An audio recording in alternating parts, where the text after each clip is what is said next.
You can download the free community edition of IntelliJ IDEA from this website. Make sure you've selected the right tab for your operating system, and then click the Download Community button. I've already downloaded the installer to my desktop. On Mac OS X, just click and then drag and drop the IntelliJ IDEA binary onto the Applications folder.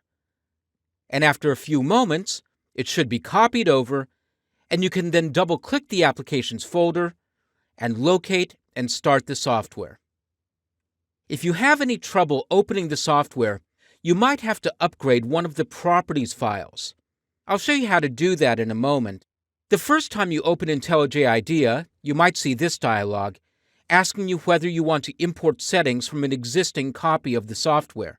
I'm selecting I don't have a previous version and clicking OK. That takes me to this dialog to customize the interface, and I'll click Skip All and Set Defaults. And that takes me to the Welcome screen. Next, I'll tell IntelliJ IDEA where my Java development kit is. It's known here as the Java SDK. I'll click Configure, Project Defaults, and then Project Structure. Then under Platform Settings, I'll click on SDKs. I'll click the plus icon and choose JDK.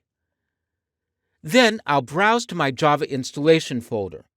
I'll go to Library, then Java, Java Virtual Machines, and I'll click on my JDK folder and click Choose.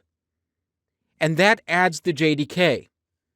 There are also tabs here for source path, annotations, and documentation paths. The documentation path will initially be empty. Next, I'll go to Project under Project Settings, and I'll select 1.8, my new SDK definition, as the default SDK, and I'll set my project language level to 8, so that I can accurately look at lambdas, type annotations, and other new features of Java 8. Then I'll click OK, and that takes me back to the Welcome screen, and I'll be ready to create my first Java projects.